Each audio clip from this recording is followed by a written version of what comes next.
Граѓаните со поделени реакции по новата одлука на град Скопје да се забрани фрлање смет во период од 22 до 6 часот. Дел од нив веруваат дека правилото конечно ќе донесе поголема чистота и ред, додека други сметаат дека промената е непотребна. Нормално дека ќе биде посица.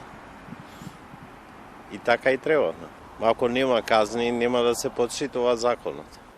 Мислам, нема поента да се фрла. Што? Они но ќе го собираат ѓубрето, не го собираат, дење го собираат. И дење кога доаѓаат, кога не доаѓаат, а нека организираат акции за кавастиот отпад, како што имаше претходно. Нели имаше акции? Тој ден се собира каваст отпад и ќе кажат кој датум луѓето ќе го донесат кај да го фрлаат. Очекувам дека треба тоа да влијае на свеста на сите граѓани во државава, да се подобри комуналната хигиена, истовремено малку по-добра внатрешна организација на јавното предпријатие за комунална хигиена, за да се среди состојбата со сметот во Скопје. Некои граѓани пак ги посочуваат дека дел од проблемот со сметот во градот е и малиот број на контейнери. Ние во зградите овдека имаме контейнер за зградите, а фирмите ставаат у нашите контейнери и се пунат.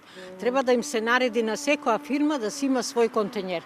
Од јавното предпријатие комунална хигиена вела дека мерката е пред се насочена кон правните субјекти, кои како што тврдат најчесто го одлагаат отпадот непрописно и во доцните часови.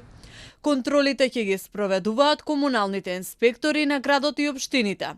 На почетокот ќе следуваат само опомени, а подоцна и казни. Оваа забрана важи за контейнерите на јавните површини, но не и за индивидуалните домаќинства што користат канти.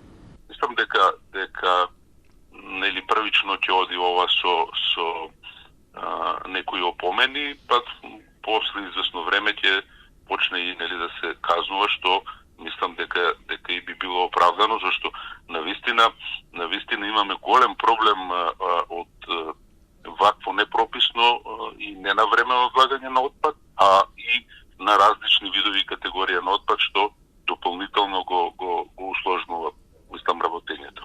За да ја провериме моменталната состојба, направивме обиколка низ неколку локации во Скопје. Контейнерите на јавните површини во најголем дел беа празни, но малите корпи покрај автобуските постојки беа преполни. На терен затекнавме екипи на комунална хигиена како чистат.